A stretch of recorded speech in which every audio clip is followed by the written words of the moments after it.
Hello, everyone, and welcome back to Unreal English. I'm Alex. And I'm Sarah. We're so glad you're here with us today. On this channel, we help you learn natural, everyday English through real conversations.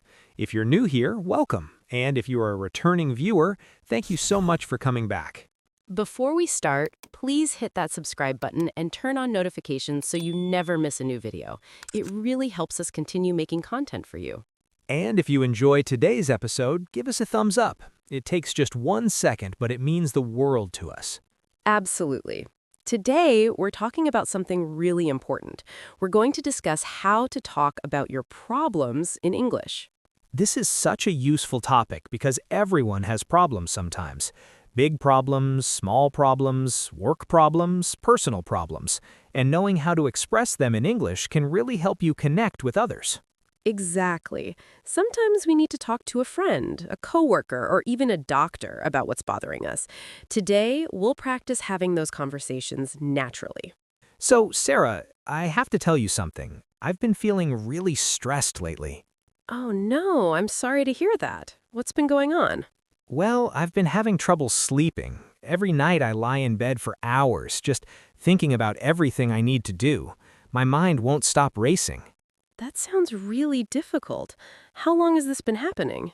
It started about 3 weeks ago. At first, I thought it was just 1 or 2 bad nights, but now it's almost every night. I can imagine how exhausted you must feel. When I don't sleep well, I can't concentrate on anything the next day. That's exactly what's happening to me. Yesterday at work, I made so many mistakes. I forgot to reply to important emails, and I even missed a meeting. That must have been embarrassing. Did your boss say anything? Thankfully, she was understanding. I explained that I haven't been sleeping well, and she told me to take care of myself. But I still feel bad about it. It's good that she was supportive. Have you thought about what might be causing the sleep problems? I think it's work stress. We have a huge project deadline coming up in 2 weeks. Every time I close my eyes, I start thinking about all the tasks I haven't finished yet. Work stress can be really overwhelming. I remember when I was dealing with something similar last year. I was working late every night, barely eating properly, and I started getting terrible headaches. Headaches? That sounds painful. What did you do about it? At first, I just ignored them and took pain medication, but they kept getting worse. Eventually, I had to go see a doctor. What did the doctor say?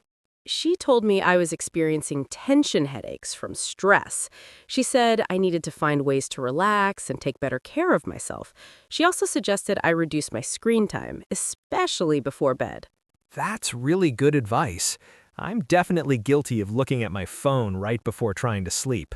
Me too. It's such a bad habit. The blue light from screens can make it harder to fall asleep. I've heard that before, but I never really took it seriously. Maybe I should start putting my phone away earlier. It's worth trying. But Alex, can I ask you something? Do you talk to anyone about your stress, like friends or family? Not really. I don't want to burden anyone with my problems. Everyone has their own things to deal with. I understand that feeling, but talking about your problems can actually help a lot. When you keep everything inside, it just builds up. You're probably right. I just feel like I should be able to handle everything on my own, you know? I know exactly what you mean. Society tells us we should be strong and independent all the time, but honestly, asking for help or just talking about what's bothering you isn't a weakness. That's a good point. I never thought about it that way. When I was having those terrible headaches, my sister noticed I wasn't acting like myself. She sat me down and asked me what was wrong. At first, I didn't want to talk about it, but once I started, I couldn't stop. Really? What happened? Just talking about everything that was stressing me out made me feel lighter. My sister didn't even have to solve my problems. She just listened, and that was enough. That sounds really nice. I wish I had someone like that to talk to right now. Well, I'm here, and I'm listening. Besides the sleep problems and work stress, is there anything else bothering you? Actually, yes. I've been having some problems with my roommate, too. Oh no, what kind of problems? She's really messy, and it's driving me crazy. She leaves dishes in the sink for days, her clothes are all over the living room, and she never takes out the trash. that would definitely bother me too. Have you talked to her about it? I've tried, but I don't think I'm very good at having difficult conversations.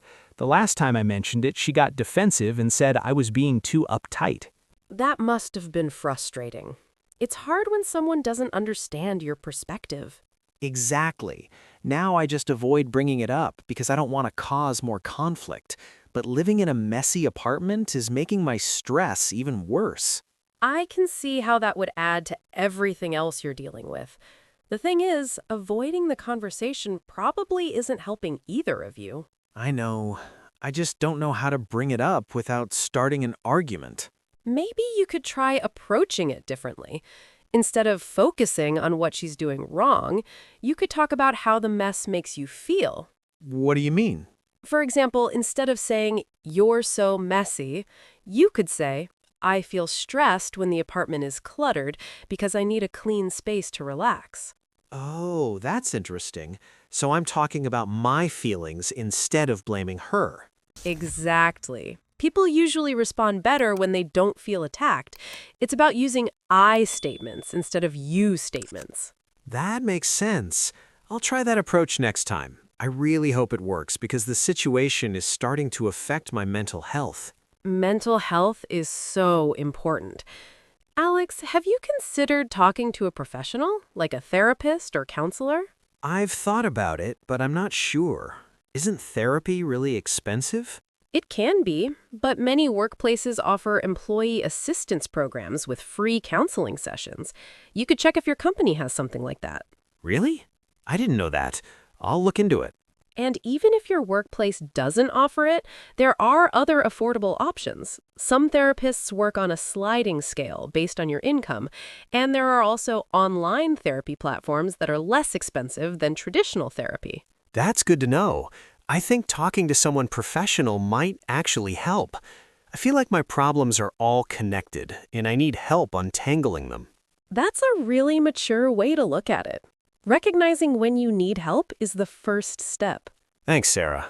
I feel a bit better just from talking to you about all of this. I'm glad. And remember, you can always reach out to me when you need to talk. That's what friends are for. I really appreciate that. Now, what about you? Is everything going well in your life, or are you dealing with any problems? Well, since you asked, I have been struggling with something lately. What is it? I've been feeling really lonely. I moved to the city 6 months ago for work, and I still haven't made any close friends here. That must be really hard. Moving to a new place can be incredibly isolating. It is. I talk to my old friends on the phone, but it's not the same as having people nearby. Sometimes I spend entire weekends alone in my apartment, and it's starting to get to me. I'm sorry you're going through that. Have you tried joining any groups or activities to meet new people? I signed up for a yoga class, and I joined a book club, but I haven't really connected with anyone yet. Everyone seems to already have their own friend groups. Breaking into established friend groups can be tough, but don't give up. It takes time to build real friendships. I know, I'm trying to be patient, but sometimes I wonder if there's something wrong with me. Like, why is it so hard for me to make friends? There's nothing wrong with you, Sarah. Making friends as an adult is genuinely difficult. When we were kids, it was so easy. We just play together and suddenly we were best friends. Right? I miss those days. Now everything feels more complicated. People are busy with work and their existing relationships. There's less time and energy for building new friendships. That's very true. But Sarah, I want you to know that you're a wonderful person, and any friend would be lucky to have you in their life. Thank you, Alex. That's really sweet of you to say. I mean it. And who knows, maybe you'll meet someone great when you least expect it. Sometimes friendships develop naturally when we're not trying so hard. That's a good point. I should probably stop putting so much pressure on myself. Exactly. And in the meantime, you have me. Even if we only see each other for work, I consider you a friend. Aw, thank you. I consider you a friend too. Actually, talking about this is reminding me how important it is to be open about our feelings. Absolutely. I think that's a big lesson from our conversation today. We both have problems, and talking about them doesn't make us weak. It actually makes us stronger. Well said. And I think our viewers can learn from this too. No matter what language you speak, everyone experiences difficulties in life. The important thing is learning how to express those difficulties and ask for support when we need it. Exactly. Whether it's sleep problems, work stress, friendship issues, or anything else, being able to communicate about your problems is a valuable skill. And in English, there are so many ways to talk about what's bothering you. Today, we use lots of useful phrases and expressions. That's right. We should do a vocabulary review to help everyone remember some of the key words and phrases we use today. Great idea. Let's go through 10 important words that are really useful when talking about problems. Perfect. Let's start with our mini vocabulary lesson. Okay, our first word is stressed. I said I've been feeling really stressed lately. Sarah, can you explain this word? Of course. Stressed means feeling worried and tense because you have too much to deal with or too many problems. When you're stressed, you might feel anxious, overwhelmed, or under pressure. For example, I'm stressed about my exam tomorrow, or work has been making me stressed. Great explanation. Stress is something almost everyone experiences, so this is a really important word to know. Next word, exhausted. Exhausted means extremely tired, much more than just tired. When you're exhausted, you have no energy left at all. For example, after working a 12-hour shift, you might say, I'm completely exhausted. It can be physical exhaustion from exercise or work, or mental exhaustion from studying or dealing with problems. Perfect. Our third word is overwhelming. I mentioned that work stress can be overwhelming. Yes. Overwhelming means something is so big, so much, or so difficult that you don't know how to handle it. It makes you feel like you can't cope. For example, the amount of homework is overwhelming, or I'm feeling overwhelmed by all my responsibilities. That's a very accurate description. Next, let's talk about burden. I said I didn't want to burden anyone with my problems. Good choice. Burden means a heavy load or something difficult that you have to carry or deal with. When we talk about not wanting to burden someone, we mean we don't want to make their life harder by adding our problems to theirs. You can use it as a noun, this responsibility is a burden, or as a verb, I don't want to burden you with my troubles. Excellent. Our fifth word is defensive. Defensive describes how someone acts when they feel attacked or criticized. When a person is defensive, they protect themselves by making excuses or getting angry instead of listening to what you're saying. For example, she got defensive when I mentioned the messy kitchen. The opposite would be being open or receptive to feedback. Very helpful. Now let's explain cluttered. Cluttered means filled with too many things in a messy or disorganized way. A cluttered room has stuff everywhere with no organization. A cluttered desk is covered with papers, pens, and other items. We can also talk about a cluttered mind, which means having too many thoughts and worries. I can't think clearly when my desk is cluttered. Great examples. Our seventh word is isolating.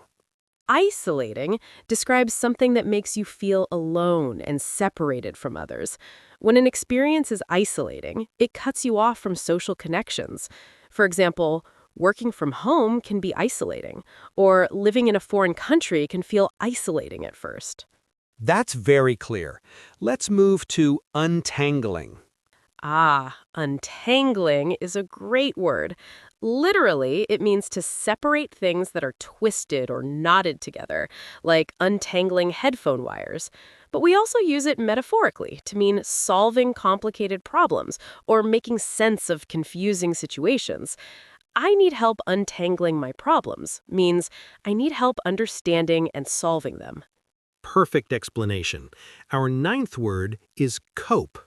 Cope means to deal with something difficult or to manage a challenging situation. When you cope with the problem, you handle it and continue functioning despite the difficulty. For example, I'm learning to cope with stress, or she's coping well with her new responsibilities. It's about managing and surviving difficult times. Excellent. And our final word is perspective. Perspective means your point of view, or the way you see and understand a situation. It's your mental position or angle on something. When someone says, I understand your perspective, they mean they understand how you see the situation. Getting a new perspective means looking at something in a different way. Talking to my friend gave me a new perspective on my problem. Wonderful. So let's quickly review all 10 words: stressed, exhausted, overwhelming, burden, defensive, cluttered, isolating, untangling, cope, and perspective. These are all really useful words for talking about problems and difficulties in English. You don't need to memorize all of them right now. Just try to remember one or two, and with practice, they'll become natural.